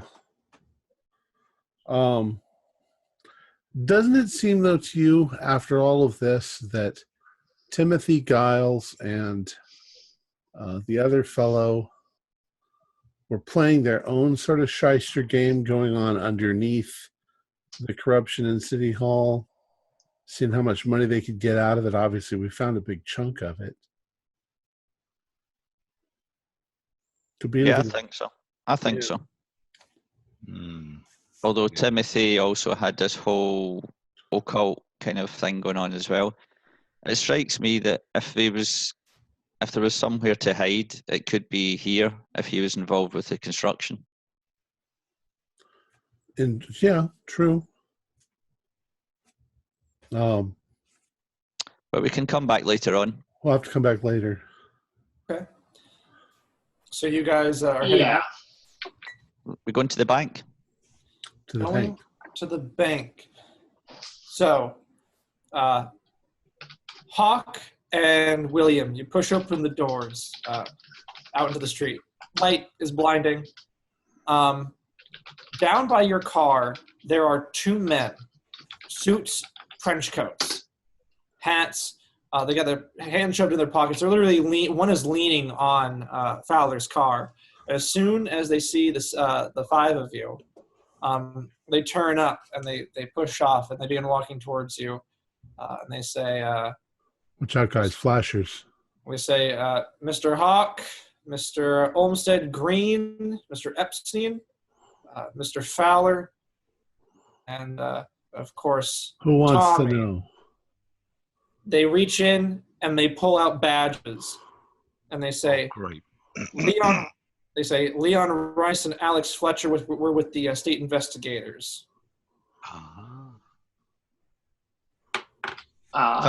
Thank goodness, I guess. And Yeah, thank you.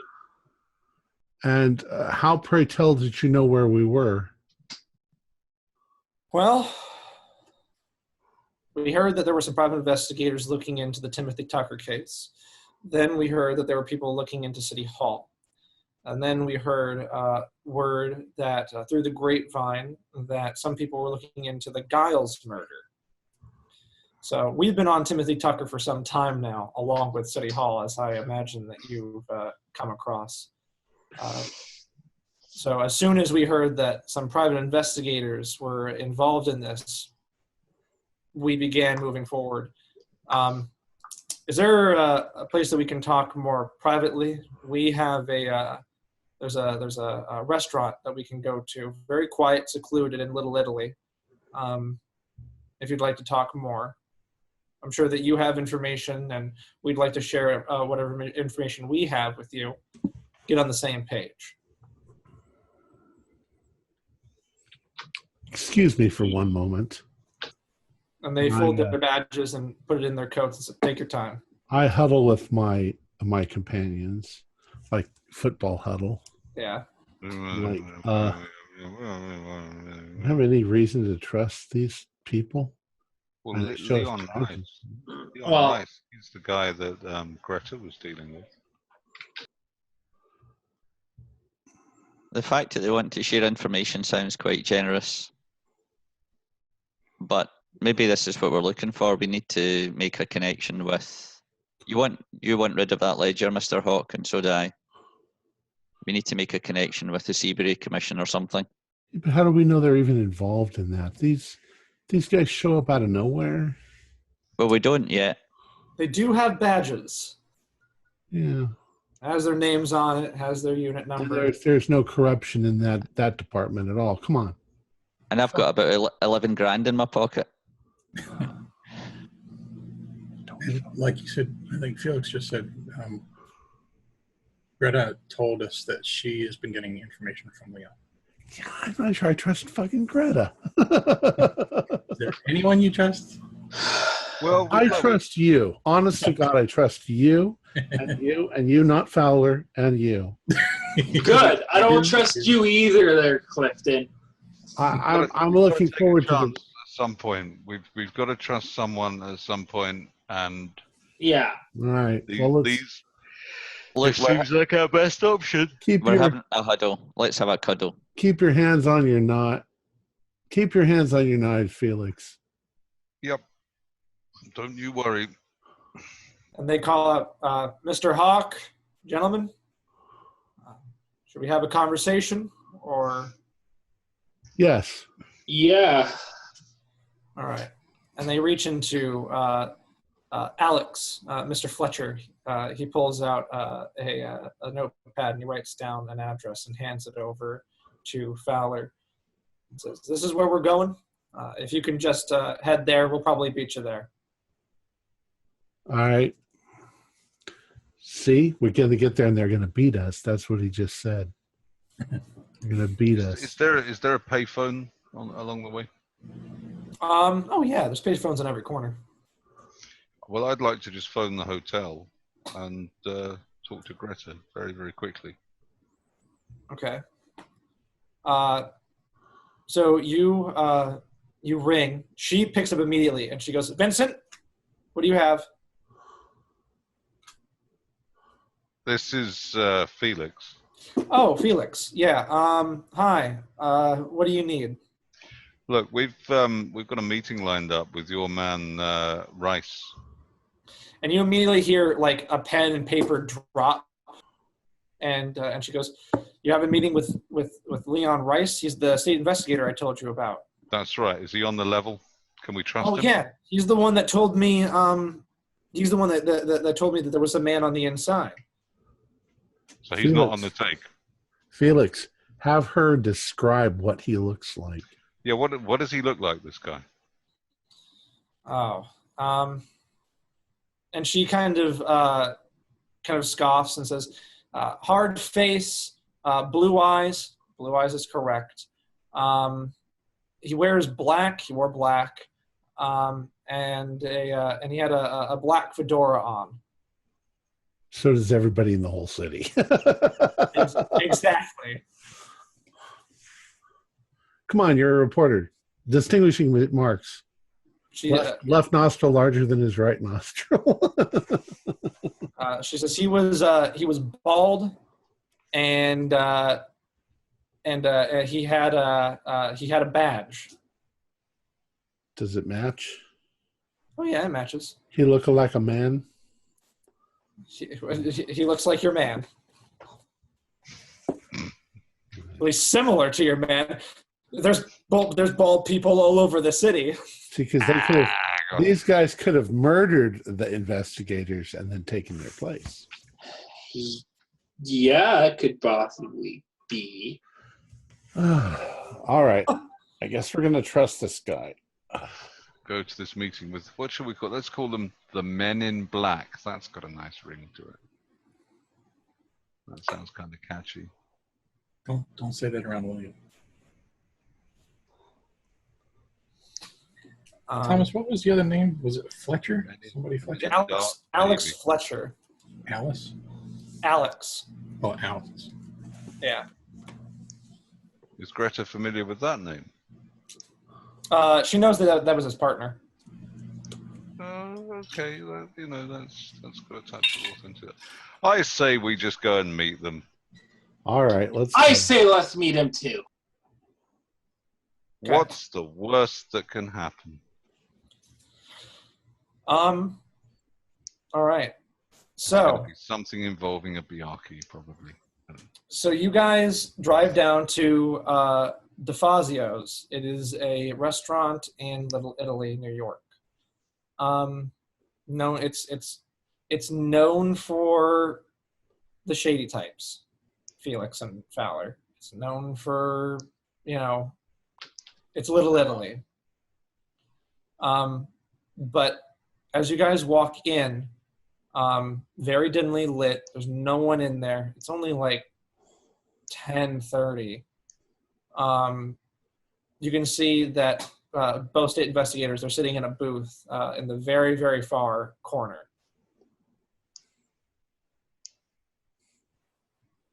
Gentlemen.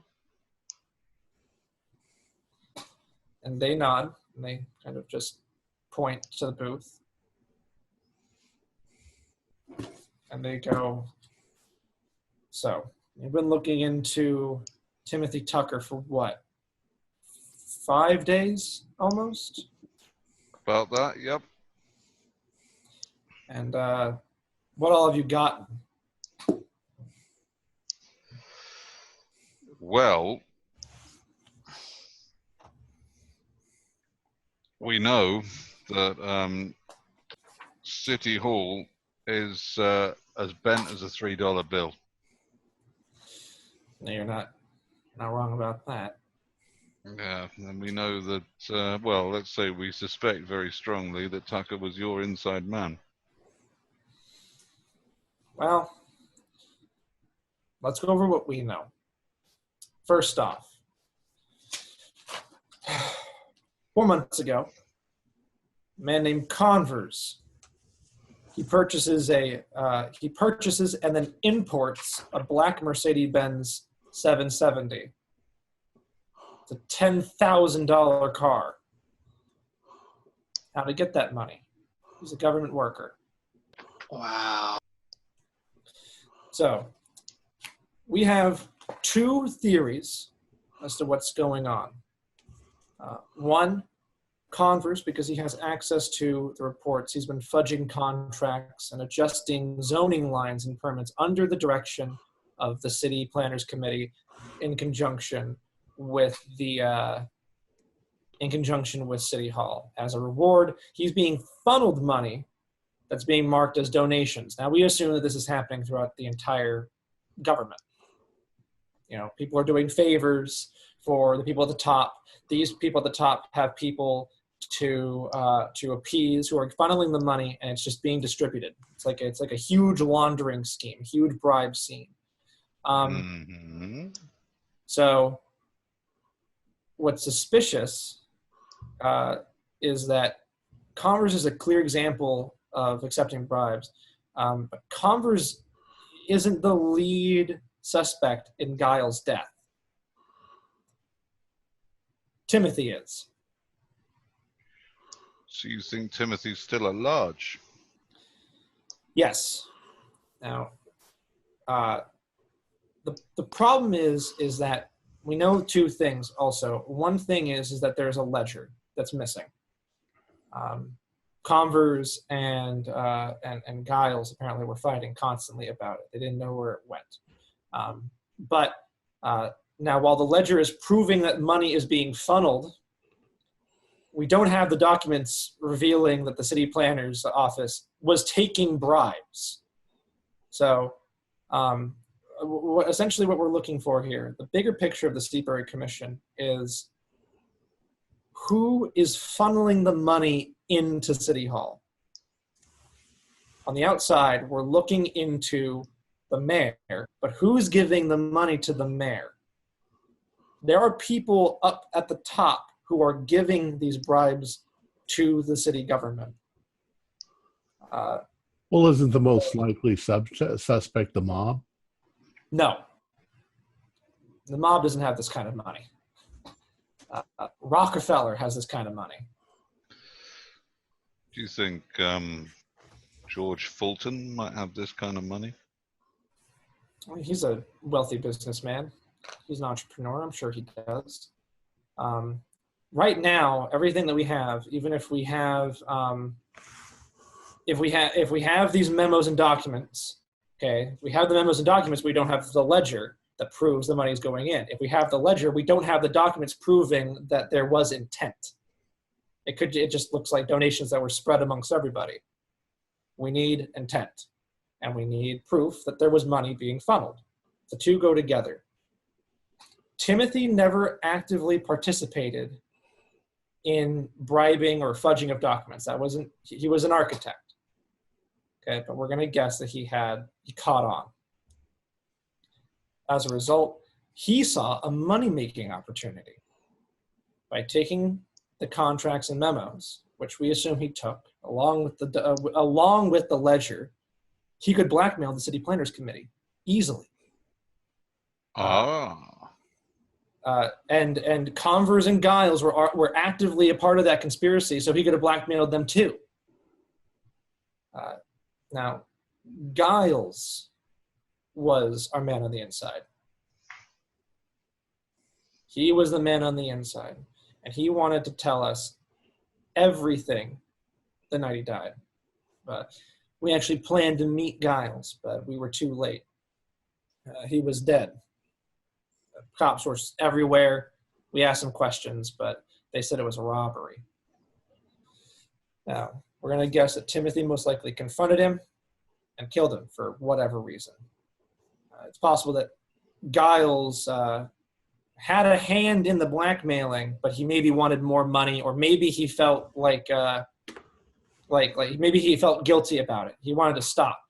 Timothy wanted that incoming money. We also have reason to believe that Timothy has a secret lover, one that he may be staying with to keep kind of under the radar. And that's what we've got.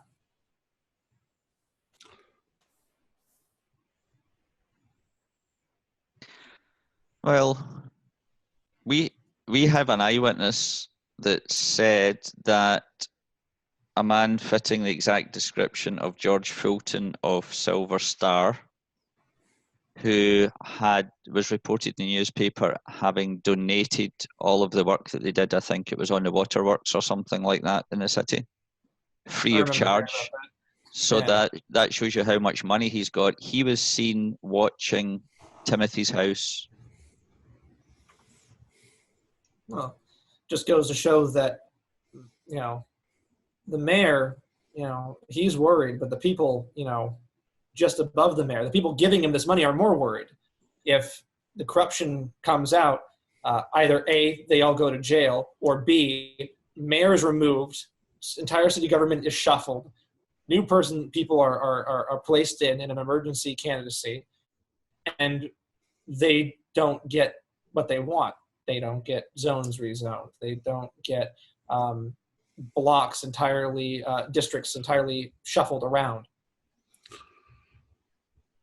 What do you know about Tucker's girlfriend? Anything? We have a name, Tally. Yeah, that's pretty much all we found out. Yeah. We're looking into it, though. Gentlemen,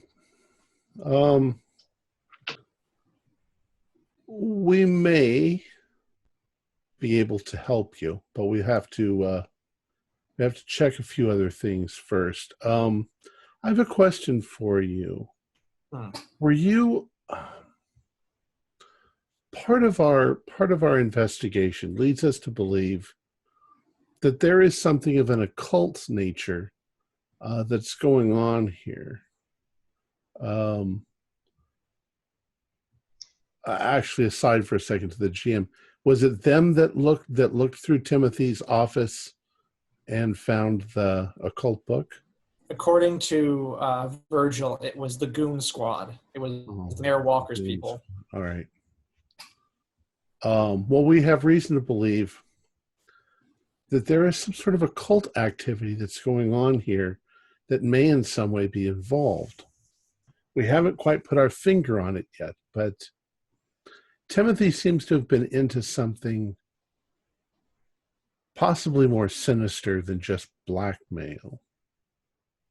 Well, all I can tell you, if you guys are into that weird hocus pocus stuff, I don't give a fuck. What I care about is the money is coming from somewhere, and the money is going somewhere.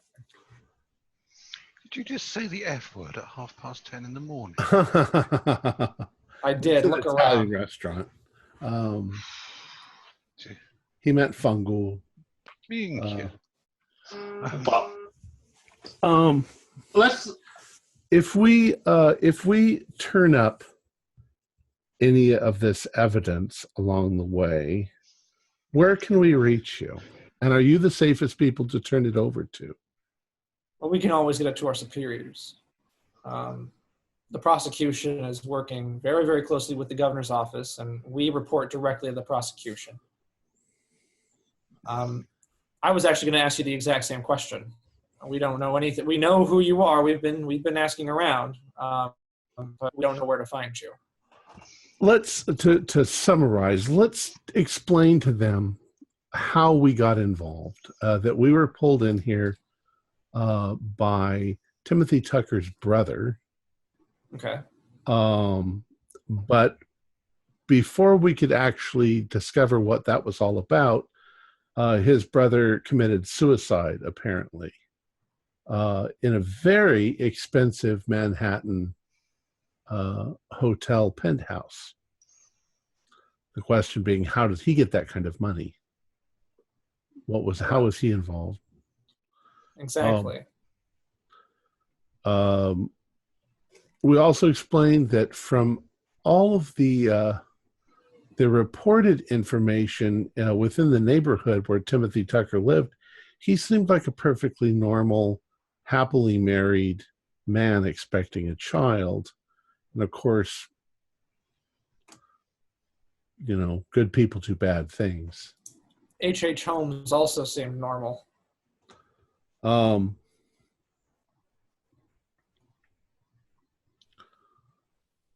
I also might mention to them that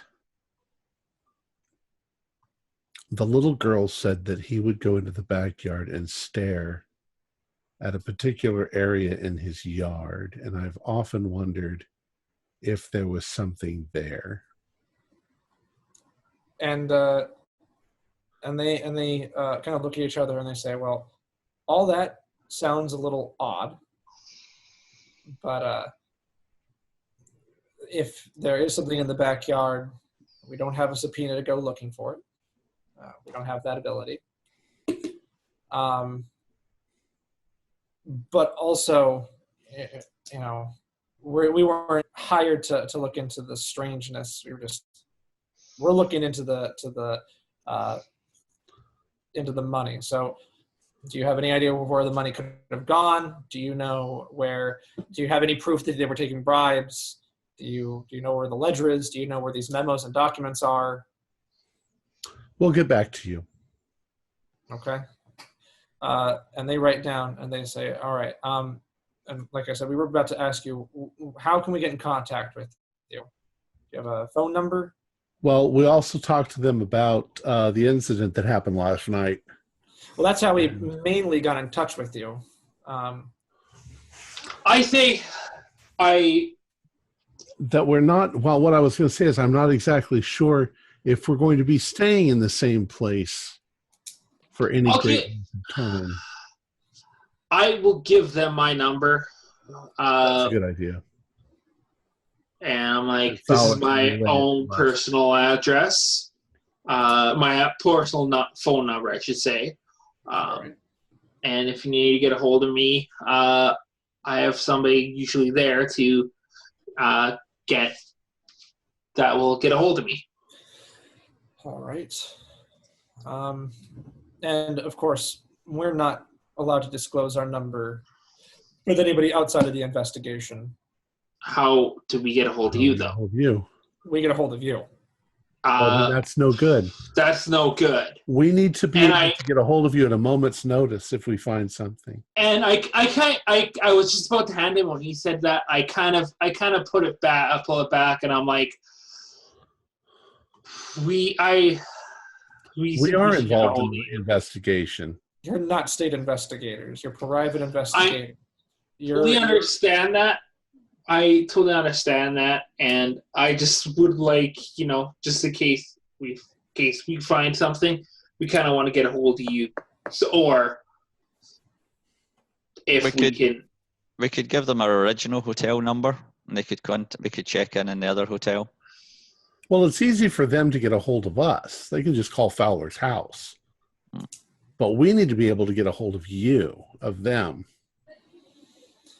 And they sigh and they say, all right, send a telegram, and they write down an address here. And it's a P.O. box. They say, we're going to check that every day. If something comes up, just telegram that address. Okay, that's really all I want to. That's all I wanted. Check it 10 times a day. Wow. And I hand them then I officially hand them my number. Well, it sounds like you don't have much more than us, so I doubt that we're going to be contacting you all further. And they begin writing. They're writing in their notebooks. They say, like I said, you guys are private investigators. You two look like you're in college. I don't even know who you are. You say you're a private investigator, and I've heard you on the radio. So you're barely a private investigator. We're a team. Well, just make sure you don't get hurt. That guy over there can do magic tricks. Oh, a magician. That's always good. On to Arthur. He said he killed himself. Are you sure? No. Because there was a report in the paper about a city employee who killed himself. So, they write some more stuff down. Say, well, we'll be in touch. And they stand up and they kind of scoot out of the booth. And they hold out their hands. And they say, gentlemen. One last question. What do you guys think of Greta? And they look at one another. And Alex, he says, she's getting too nosy. Let's just leave it at that. You guys trust her? Hmm? Do you trust her? I don't know if I trust her. I mean, she's a good person, but I don't think she has the common sense to not stick her nose where it shouldn't belong. Has she helped you at all? No. Have you helped her? I believe so. Alex, he points at Leon and says, I believe Leon Calder gave her some kind of information. He nods and says, yep, I told her that we had a mole on the inside. Didn't give her anything other than that. She was calling around asking about City Hall. We just gave her a little bit. Something to, kind of stop that. But clearly that was just her pulling at the thread. What was you talked about a Mercedes car? Black Mercedes 770. It's imported. It's imported from Germany. I'm like, that is a beautiful. Yeah, it must be a beautiful car. Well, it's 10 grand's worth. Ooh, That's just foolish. that's some price tag. If I had a large wad of cash in my pocket, I certainly wouldn't go advertising it by buying expensive cars. Well, when you're part of the group that has the police in their pocket, maybe you'd think otherwise. I guess Or maybe so. Or maybe he's just stupider than you. Well, thanks. We'll get back to you. And they smile and nod, and they walk away. Like before that, I kind of, like, thank you guys so much, and I kind of give him like a handshake kind of thing. Okay, and they shake your hand too. Little peck on the Well, cheek. I'm not going to shake their hand. They dissed me for being a magician. Yeah, well, yeah, they walk away. I mean, you have to kind of understand. State investigators questioning back them off. I'm not going to shake their hand because I'm worried about infection. So, and they take everyone. They shake the people who hold out their hands and shake, but everyone else they kind of just like, all right. And they do leave. that. Yeah, they're just like, all They're right. Boy Scouts. Yeah, they're Boy Scouts. They're Cub Scouts, actually. All right. You just did the 3, 2, 1. They're Ted Rogers. Yeah. On to the bank. Enough of this.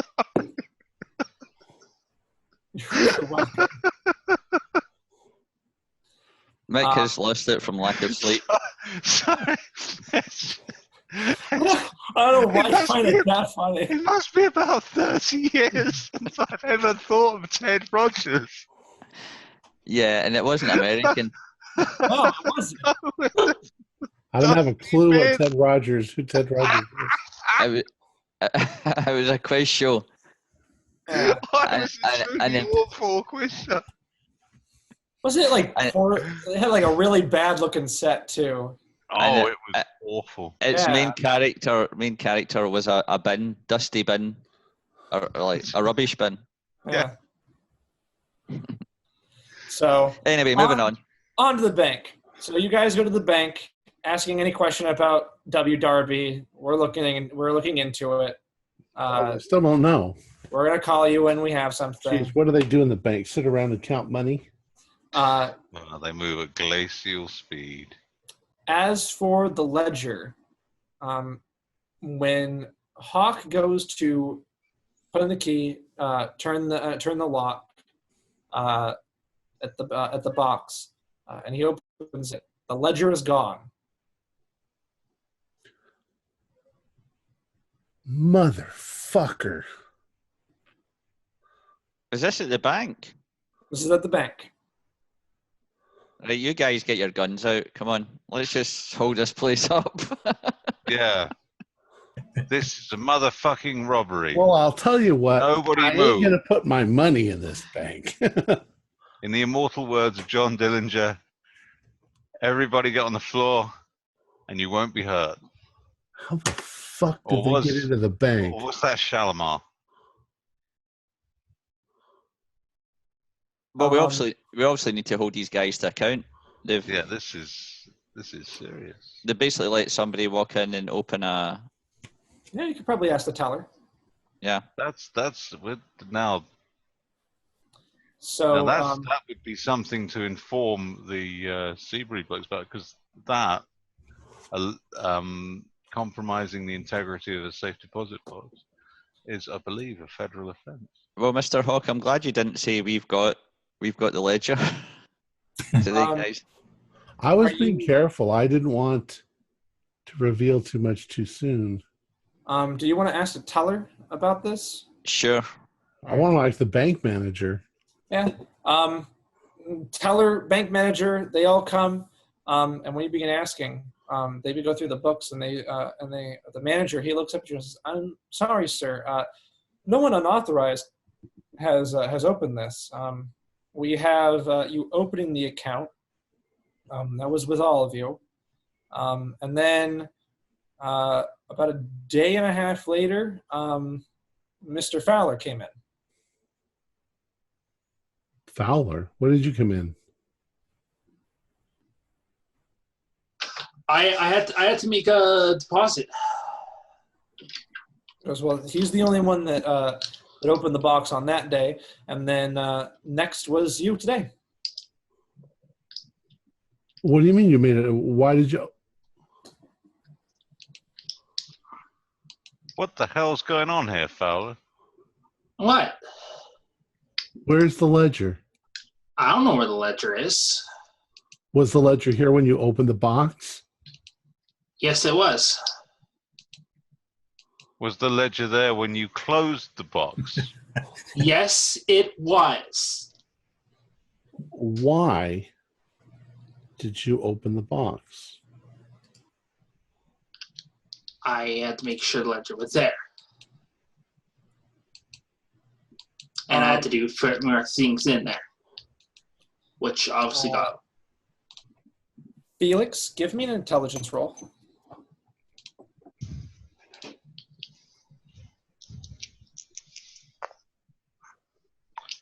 17 out of 70. A day and a half ago was about yesterday morning when you were waiting outside of the municipality building and Fowler came late.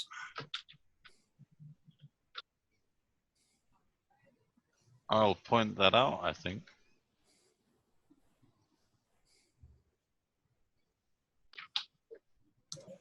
What's going on here?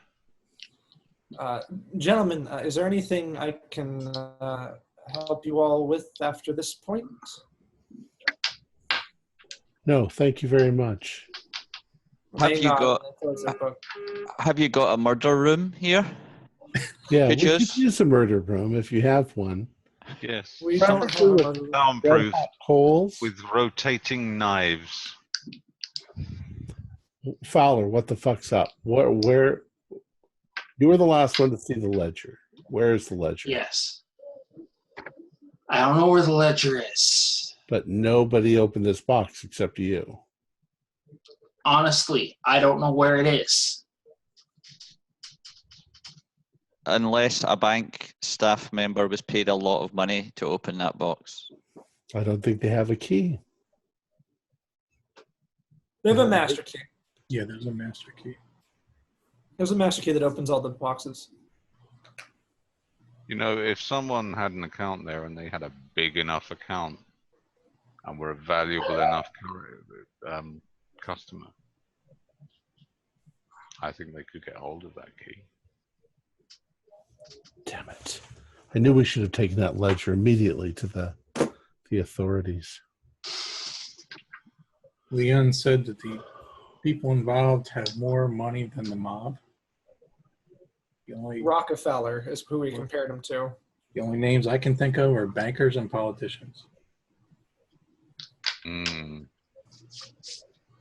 Yeah, this could If go. this was Chicago, I'd say that Bruce Wayne fellow.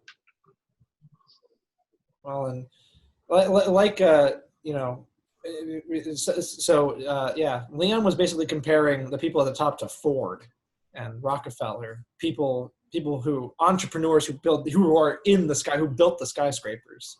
Well, then it's like 6 or 7 people. Well, it's the people who have money, essentially. What he's basically saying is it could be the owner of this bank. Yeah, that's what I was. Yeah. Now what the fuck do we do? William's depressed because we've just lost our ace that we had up our sleeve. Let's go back and have some Fowler, cake with Greta. Fowler, what did you put in the safe deposit box? I put a few of, few little knickknacks and jewelry in there. Psychology roll. Go ahead. Can I do one too? Yeah, sure. What is my psychology? I thought, what did you put in there? Little things about the house, Malcolm. 59. Well, that's a pass. It's not a great pass, but pass. Is he lying? How about you, Ken? I failed. Can I make a psychology roll? Sure. Why don't everybody give me a psychology roll? Because I just feel compelled to do so because I'm very suspicious at this point. I will, even though I have faith. I got 14 out of 40.